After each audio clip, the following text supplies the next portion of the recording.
நேற்று நம்முடைய மத்திய அரசு drugs controller general of India, அதாவது மருந்தை எல்லாம் கண்காணிக்கக்கூடிய அமைப்பு, அவங்க ஒரு முக்கியமான முடிவு எடுத்திருக்கிறாங்க. இந்த மருந்தை நாம் தயாரிக்கும் பொழுது இந்த மருந்து நம்முடைய காஞ்சிபுரத்திலிருந்து போயிருக்கக்கூடிய மருந்து, அதில் டைஎத்திலின் கிளைகால் அப்படிங்கிற ஒரு காம்பனன்ட் கலந்துருக்கு. அதுதான் விஷத்தன்மையை உருவாக்கி இருக்கிறது.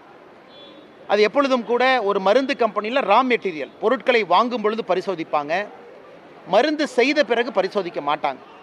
அதனால் இந்த முறை drugs controller general of India இந்தியாவில் தயாரிக்கக்கூடிய ஒரு மருந்துக்கும் கூட இனி இதை பரிசோதிக்க வேண்டும் என்கின்ற ஆணை பிறப்பித்திருக்கின்றார்கள்.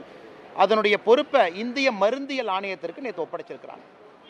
எதற்காக நான் அதை சொல்கிறேன்னாங்க, இந்த காஞ்சிபுரத்தில் நம்முடைய தமிழகத்தில் இருக்கக்கூடிய அந்த மருந்து கம்பெனி கிட்டத்தட்ட 300க்கும் மேற்பட்ட குவாலிட்டி வயலேஷனை செஞ்சுருக்கிறாங்க.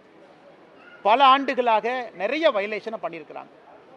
ஆனால் இதை கண்காணிக்க வேண்டிய தமிழகத்தினுடைய ட்ரக் கண்ட்ரோலர், தமிழகத்தினுடைய ட்ரக் இன்ஸ்பெக்டர், அவங்க யாருமே அந்த மருந்து நிறுவனத்திற்கு சென்று அவங்களுடைய மருந்து நிறுவனத்திற்குள்ள பொருட்கள் எப்படி வாங்குறாங்க, எப்படி தயாரிக்கிறாங்க, குவாலிட்டி கண்ட்ரோல் செக்கு, ஆடிட்டிங் எதுவுமே பார்க்கல.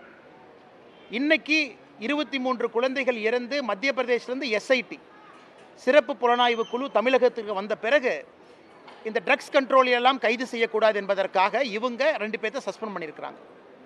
அதனால் தமிழக அரசு இன்னைக்கு ஒரு நாளும் புது விஷயங்கள் வெளியே வருவதை வைத்து பார்க்கும் பொழுது இதில் தமிழக அரசுக்கு முழு பொறுப்பு இருக்குது. முதலமைச்சர் அதை பற்றி பேசணும். யாரோ முதலமைச்சருக்கு கீழே இருக்கக்கூடிய ஒரு துறை செயலாளர் அதை பற்றி பேசுவது, ஒப்புக்கு சப்பானியாக 2 ட்ரக்ஸ் இன்ஸ்பெக்டரை சஸ்பெண்ட் பண்ணுவது ஏற்றுக்கொள்ள முடியாத